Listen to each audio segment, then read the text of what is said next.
UP सरकार की सहयोगी पार्टी निषाद पार्टी की स्थापना दिवस 16 अगस्त को राजधानी लखनऊ में आयोजित किया जाएगा। इस पूरे संबंध में प्रदेश के मत्स्य विकास मंत्री व संस्थापक डॉक्टर संजय निषाद ने आज मीडिया को प्रेस कॉन्फ्रेंस करते हुए पूरी तैयारियों के बारे में जानकारी दी। आप भी सुनिए डॉक्टर संजय निषाद की प्रेस कॉन्फ्रेंस जो उन्होंने मीडिया से कही है।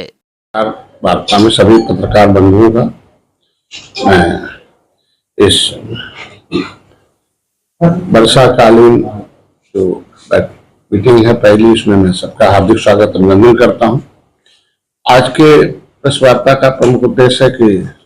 16 अगस्त 2016 को निषाद पार्टी का स्थापना हुआ था। मतलब भारत के संविधान के लोक प्रतिनिधित्व कानून के मुताबिक इसको लगभग 2013 से लगातार संघर्ष किया, तो 2016 में लगभग 3 सालों बाद हमें उसका रजिस्ट्रेशन मिला था 16 तारीख को। उसे हम स्थापना दिवस के रूप में मनाते हैं, क्योंकि निषाद पार्टी का उद्देश्य है कि जो 1857 की आजादी से लेकर 1947 तक जिन लोगों ने लड़ा था और जिन्होंने देश को आजाद कराया था और अंग्रेजों ने कानून बनाकर उजाड़ा था, उन्हें विस्थापित किया था कानून बनाकर, और कानून बनाकर जिन्हें विस्थापित किया हो, देश का संविधान बना हो, संविधान के मुताबिक देश में लोकतंत्र की स्थापना इसलिए हुई कि लोकतंत्र के संविधान के मुताबिक किसी कोई भी विस्थापित को स्थापित किया जाए। उसके लिए पहला जो कमीशन बना था उसका नाम था Criminal Tribes Act Inquiry Committee, अंथा समय 1949-50। उसके रिपोर्ट के मुताबिक 578 जातियां ऐसी हैं जो पाइपलाइन रोड पर हैं, उजड़ी हैं, अंग्रेजों ने कानून बनाकर उजाड़ा है, मुगलों ने उजाड़ा है, उन्हें जो विस्थापित हैं उन्हें स्थापित करना। उनका इतना दोष था कि उन्होंने अंग्रेजों के खिलाफ हथियार बना दिया, अंग्रेजों को नदी में डुबो के मारा, कत्ल किया, देश से भगाया। भारत की जो गुलामी थी अर्थव्यवस्था को, उसको मुक्त करके भारत का स्वतंत्रता दिलाया था। बस इतने उनका दोष था। उन्हें आज तक उस एक्ट को, उस जो कमीशन है, उस रिपोर्ट को पिछली सरकारों ने कूड़ेदान में डाल दिया। तो इसलिए इनको जगाना और हमारा काम है। तो हम लोग उस स्थापना दिवस पर उसको याद करते हैं और उन्हें जो विस्थापित उन्हें स्थापित करने के लिए पार्टी बनी है उसको जन जन तक पहुंचाते हैं कि वोट से ही स्थापित हो सकता है, वोट अपना इकट्ठा करो। मैंने तो इस बार 16 अगस्त का जो स्थापना दिवस हमेशा केंद्रीय कार्यालय गोरखपुर मनाया जाता था, लेकिन बरसात बहुत अधिक है और क्योंकि अब हम ज्यादातर लखनऊ रह रहे हैं और इसकी दायरा बढ़ गया है, निषाद पार्टी का कई राज्यों में हो गया। तो इस बार जो है इंदिरा गांधी प्रतिष्ठान में सुबह 10 बजे से लेकर लगभग शाम को 4 बजे तक उसे मनाया जाएगा। प्रदेश के और भी प्रदेशों के लोग आएंगे। उसमें आज के उस पूर्व कार्यकर्ताओं का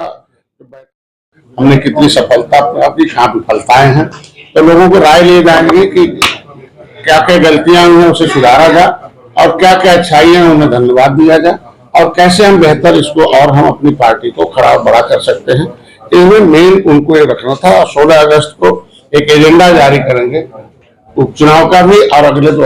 आगामी चुनाव 2027 का उसमें है। उस एजेंडे में हम लोग अब तक के लोगों की जो समिति हमारे यहाँ चयन समिति है वो रखी हुई, दिन वोटिंग किया जाएगा। हमारी कमेटी भंग है और उसकी कमेटियों की जो प्रदेश कमेटी है, जिला कमेटी है, तो जितना हमारे एनालिसिस हो चुके हैं, क्योंकि प्रदेश को हमने लोगों को अब शिक्षण प्रशिक्षण के बाद जिम्मेदारी दे दी थी कोऑर्डिनेटरों की। 18 मंडलों के 18 मंडल कोऑर्डिनेटर हैं और जोनल कोऑर्डिनेटर बना दिया था और लोकसभा के कोऑर्डिनेटर हैं। उसमें जो एक्टिव मेंबर हैं, जो चीज हमेशा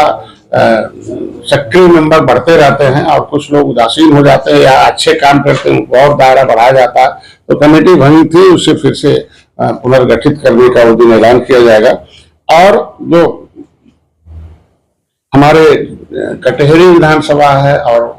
मझवा विधानसभा 2 है, अपने सिंबल पर लड़ने का उस दिन जो प्रभारी लोग हैं उनको घोषित किया जाएगा। और जो और 8 सीटें हैं अलायंस के नाते एनडीए की, उस पर भी हम कुछ प्रभारी लोग करेंगे जो जाकर हमारे जो वोट बैंक है उसे हम एनडीए के साथ मिलकर जीत दर्ज करेंगे। और निषाद पार्टी का चूंकि मुद्दा हमेशा आरक्षण का रहा है, उस पर हम अडिग हैं। हमने उसके लिए किताब भी लिखी है और किताब को थोड़ा सा और प्रस्तुत किया कि इनके आरक्षण छीनने वाले लोगों का जो पर्दाफाश है उसको किताब को गांव गांव पहुंचाना है कि देश किसने आजाद कराया है, आरक्षण का हकदार कौन है और कौन बेकार हिस्सा कौन खा रहा, लेदरमैन वाशरमैन के साथ फिशरमैन का हिस्सा कौन खा रहा, फिशरमैन रियल में अनुसूचित में है, खिचड़ी में है, किन किन सरकारों ने किन किन पार्टियों के साथ धोखा दिया है, उस पर लोगों को बताया जाएगा और पर्दाफाश जाकर गांव तक पहुंचाया जाएगा कि संविधान में नारा लगाने वाले लोग, अगर संविधान में नारा है तो संविधान में लिखा हुआ मझवार कौन है, गौड़ कौन है, तुरैया कौन है, उनके बाप का मझवार बना है, तुरैया बना हुआ, बेटे का नहीं बना रहे हो। और जब मैं 2014 में गोरखपुर से आंदोलन शुरू किया तो उसमें समाजवादी पार्टी की सरकार थी, हजारों मझवार सर्टिफिकेट बना था, लेकिन जब चुनाव लड़ने का समय आया तो समाजवादी पार्टी ने उसे कैंसिल करा दिया था। तो ऐसी स्थिति में हम उस पर अडिग हैं और हमारी सरकार भी इस केंद्र और राज्य जो है इस पर गंभीरता से विचार कर रही है कि जो हमारे पास एविडेंस मिले अब तक के जो 10 साल के, मतलब हम 2016 से लेकर हम आज 9 साल हो गया, तो 9वें साल के बाद हमने कितना उससे प्राप्त किया है। वैसे तो हम संकल्प 2013 में लिए थे आज के बाद, लेकिन हमने कितना आरक्षण के मुद्दे पर लोगों को पहुंचा चुकी, विपक्ष उन्हें गुमराह करता रहता है क्योंकि वो पहले से सत्ता में रहे हैं, 30 साल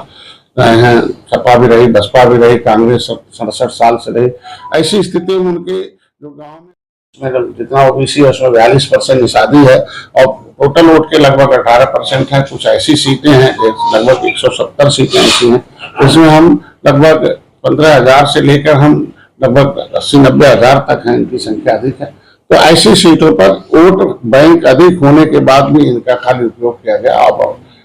कार्यकर्ताओं को धन्यवाद भी देना है, उन्हें जिम्मेदारी भी देनी है और हमेशा फिर से उनको स्थापना दिवस पर जो उनके लोग विस्थापित उन्हें स्थापित कैसे किया जाए और इस तरीके से हम निषाद पार्टी जिन मुद्दों के लिए मिलकर बनी है उसमें हम लोग कितना प्राप्त किए हैं, कितनी हम लोगों ने सफलता प्राप्त की है, एक सफरनामा है और वो सफर कितना है, आगे कितना हम लोगों को काम करना है, इस पर हम लोग मेनली आज के इस प्रेस कॉन्फ्रेंस का मुद्दा था कि आपको आमंत्रित करना था और सभी प्रेस बंधुओं से, media, print media, electronic media, जो भी छोटे बड़े सभी हैं, सबको उस दिन 16 अगस्त को इंदिरा गांधी प्रतिष्ठान में और आपके माध्यम से अन्य जनमानस को भी, जो हमारे समर्थक सहयोगी हैं, जो हमारा जो मुद्दा, हमारा जो उद्देश्य है कि इस देश को आजाद कराने वाले परिवारों को सम्मान मिले और उनको भी भारत के संविधान के मुताबिक वही सुविधा मिले जो उनको मिलना चाहिए और हर एक वर्गों में